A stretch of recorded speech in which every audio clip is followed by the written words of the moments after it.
questa startup appunto al posto dell'intero supermercato high-tech propone un carrello della spesa intelligente che offre praticamente gli stessi servizi e dà la possibilità di pagare in maniera automatica. Il carrello è dotato di un hardware che scannerizza i prodotti e oltre a un dispositivo per i pagamenti c'è uno schermo touchscreen sul quale compaiono offerte e promozioni. So I'm proud to present Lindon Gao and his Caper. Caper wants to make eliminating checkout lines as easy as replacing their shopping carts while offering a more familiar experience for customers. So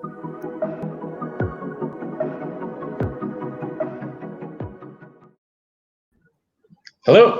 hi, Lindon. Hey, how are you? Hello, how are you? I'm good. How are you? Very well, thank you. So, the future of cashierless checkout at the time of the COVID. Thank you so much. Yes, thank you so much for having me. Can you guys see my screen?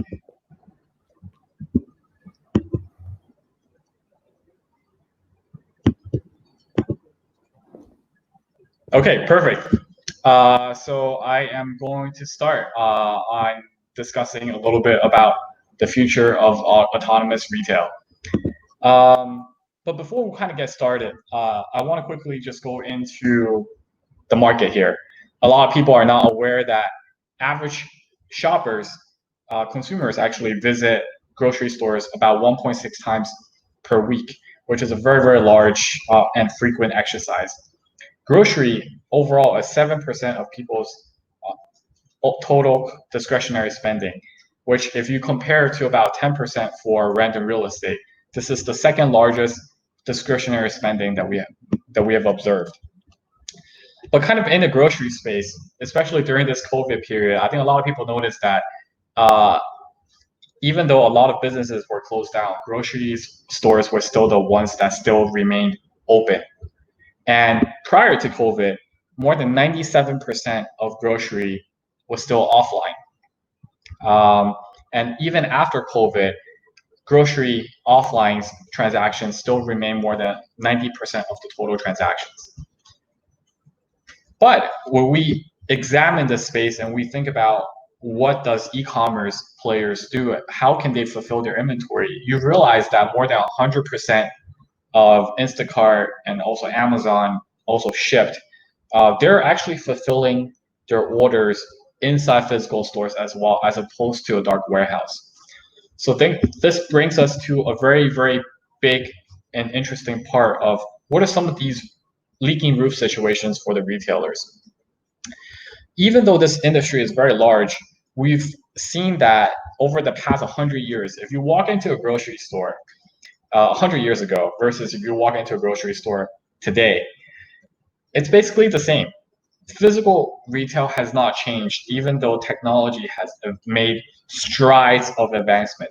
100 years ago, there was no cell phone. 100 years later, now you order a cab with your phone. You can order anything with your phone.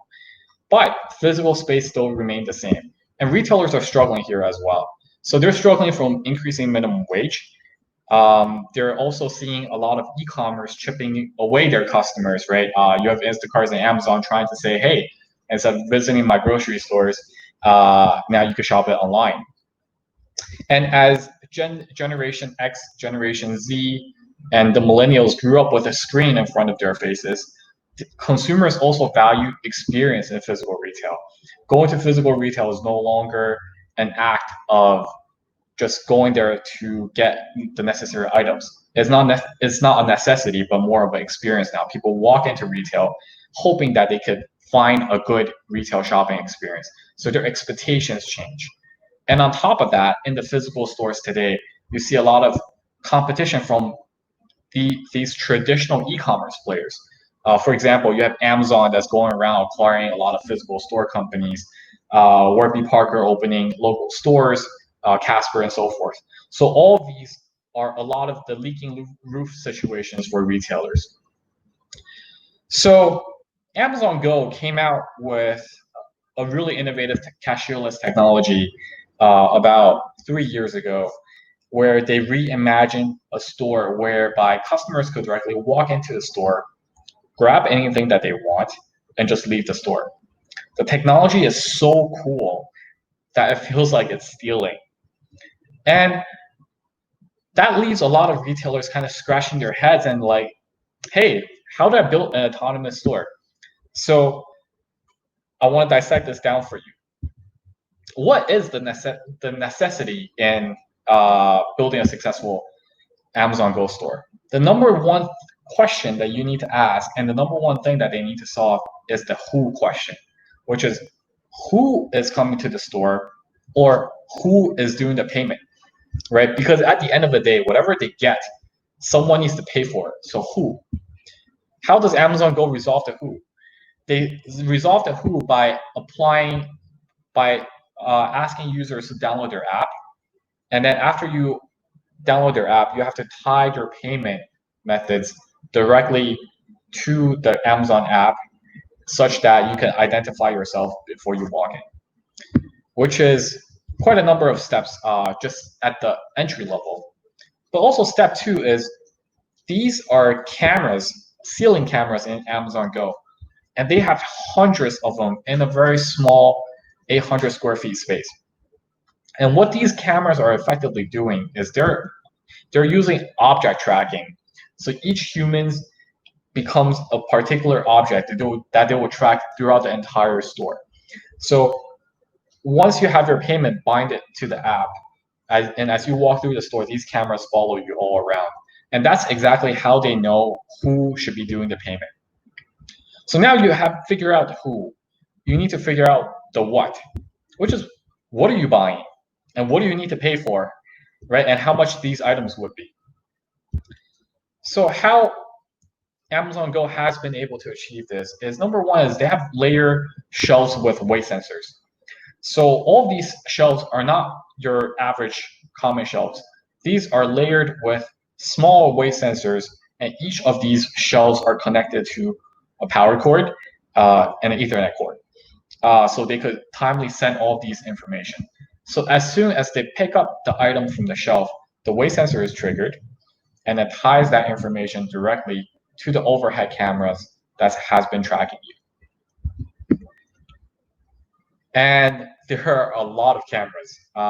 If you look very closely, you see cameras on the shelves. You see cameras all over the ceiling. You see cameras at every single part of the store. And the reason why they need it is because they triangulate weight sensor information alongside with the camera information at the shelves to guarantee that these are indeed the items that were being taken off from the shelf. So coming back into cashierless checkout, enterprise hardware really is hard. As you can see from Amazon Go store, you have in a very, very tiny store that's probably about twice the size of your average city apartment, you need to layer that with hundreds of cameras, hundreds of smart shelf sensors, and hundreds of shelf-based cameras. And what defines the success of these enterprise hardware and automated checkout technologies is that, number one, is return on investment really needs to make sense. Because if you were to invest in millions and millions of dollars into this technology, how do you make the money back? You probably would justify making the money back by, for example, cutting out the cashiers. Or, for example, displaying ads or showing certain levels of promotions. But when a technology that is that expensive in Amazon Go, it becomes a little questionable as to how long would it take before retailers could get their money back. The second part is hardware. Building a successful enterprise hardware technology, it needs to be very scalable. And scalable has multiple layers of meanings to it. Number one is you have opportunity cost, which is if you shut down the store to renovate the store, you are foregoing the amount of business that could potentially convert into revenue. And the second part is it needs to be flexible in a retail environment such that it could accommodate for all situations. Grocery and convenience store retail environment is actually highly complex. You have things like grocery goods, these apples, different types of organic apples. You have different packaging. large size Coke versus a small size Coke, which to cameras, it probably all looks the same. So being able to accommodate that level of flexibility at the retail level is very important. And lastly, it's the overhaul of infrastructure. How much do you need to overhaul in order to implement this technology? How much renovation do you need to do? How much ongoing operations you need to do? Which brings us to the third point, which is it shouldn't bring unnecessary disruption to the business, which is, does it really change your core operation of the business? Do people need to be labeling these items on a daily basis, keeping track of precise location of each item on a daily basis? Because that's very, very difficult to do. And if you did it wrong, then it will wrongly identify the items. And that makes it a lot less scalable, and it brings a lot of unnecessary expenses to the businesses.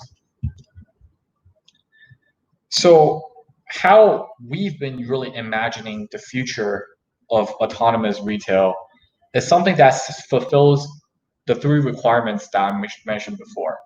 How do we keep disruption at the store level at a minimal while innovating and providing that same level of experience to the retailers?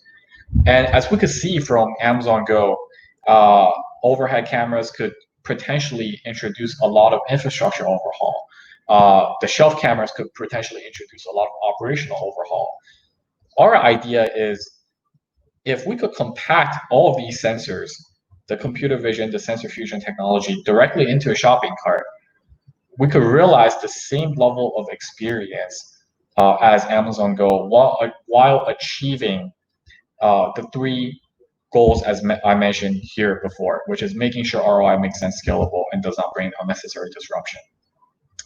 And there are a couple of benefits in when we think about leveraging this type of solution, because number one is you don't have to monitor the entire store anymore. You could just monitor the confines of things that are just absolutely necessary. So when you toss the item into the cart, instead of monitoring the store, I could just monitor what goes into the cart. And that is just a very small parameter of what we need to understand. And therefore, we only need 3 cameras versus over hundreds of cameras throughout the entire store. How we've been able to identify the who is how, I'll start with the what. How we've been able to identify the what, as I mentioned, are through the cameras. And we're also able to add produce as well, because when we imagine the future of retail, we obviously also need to accommodate for weighted goods. So the cart naturally has weight sensors in there.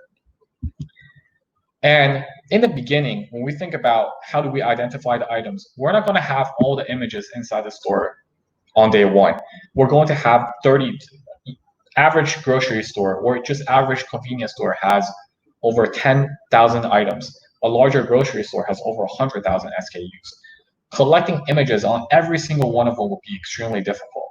And so as the first step, we will ask the customers to scan the item. Scanning the item is a good way to label the data for us. So let's say if you scan a can of Coke and you put it inside the cart, you're telling us that this is a can of Coke. And while you're putting it into the cart, our cameras are taking pictures. So it's a scalable model that does not disrupt retailers' business. And on top of that, customers can start using the cart on day one.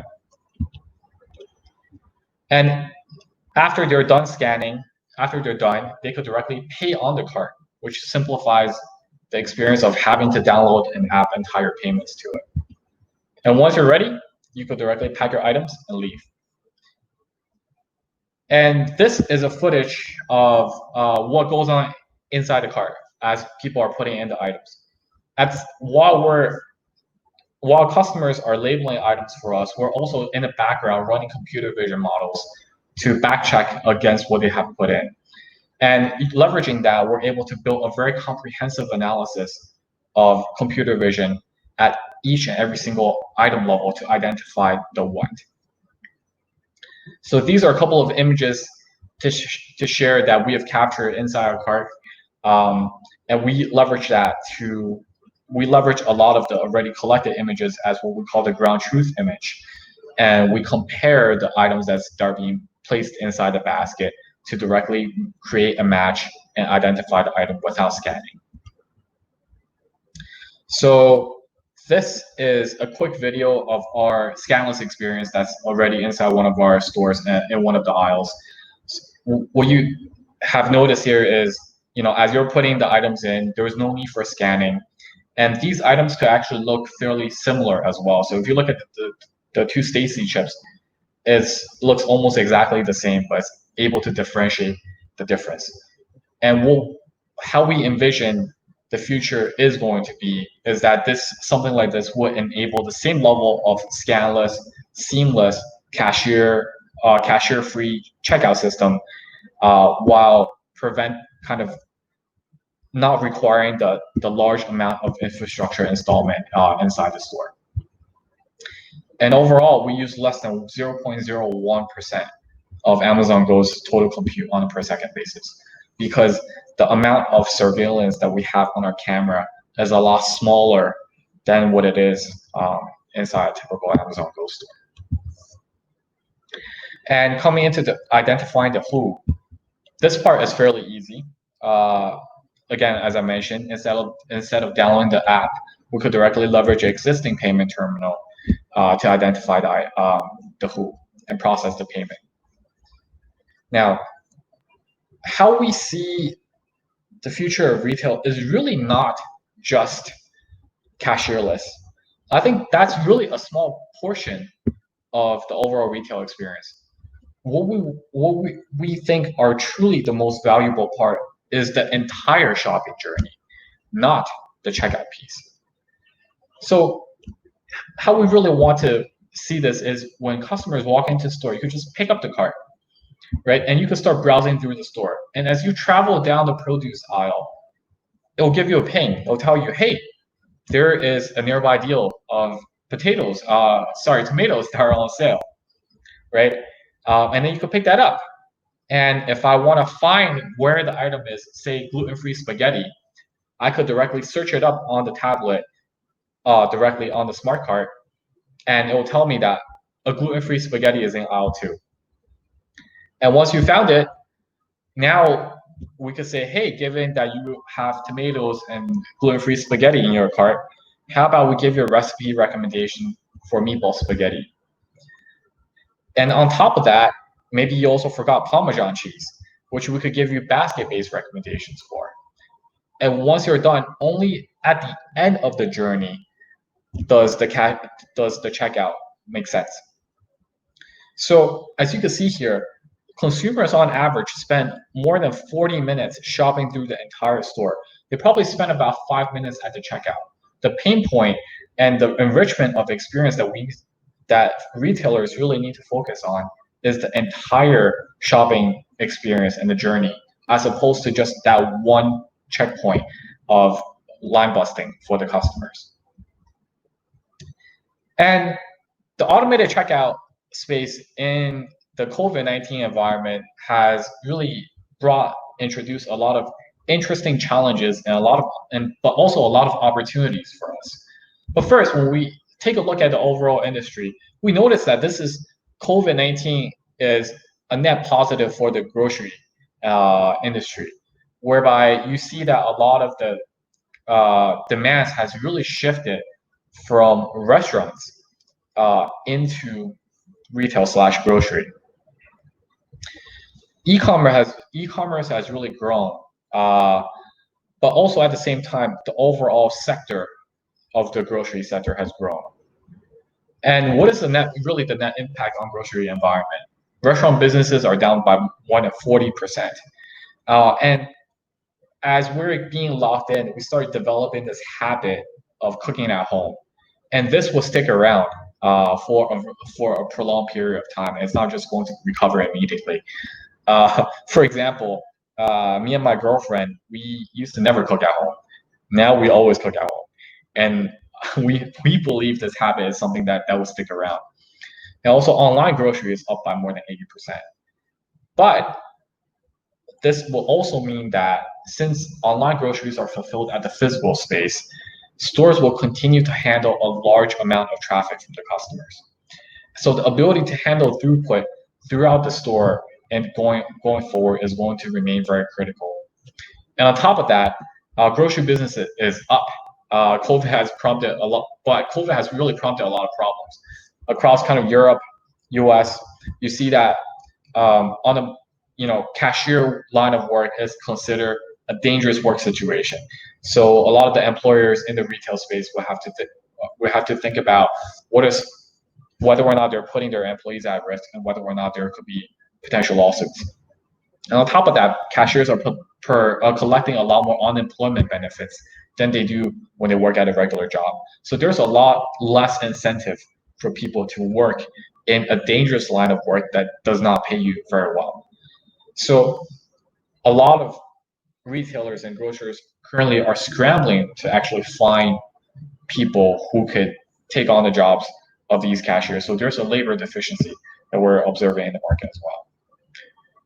And what does that also mean for shoppers? From what we have observed in our cart behavior, we see the average shopping time has really gone down as customers want to really just get into the store and get out because they don't want to run the risk of contracting the virus. But also average basket size has increased. Social distancing has really accelerated retailers' demand for cashierless checkout options. One is to really reduce their cost and increase their bottom line profit, but also at the same time, it's the amount of legal liability and the labor deficiency that they're running into. Cashierless checkout utilization rate has gone up, and millennials and Gen Z are increasingly attracted to screen attentions. So they are starting to become a larger demographic of automated checkout users. So that's it for my presentation. Thanks a lot for your time, and I'm happy to take any questions.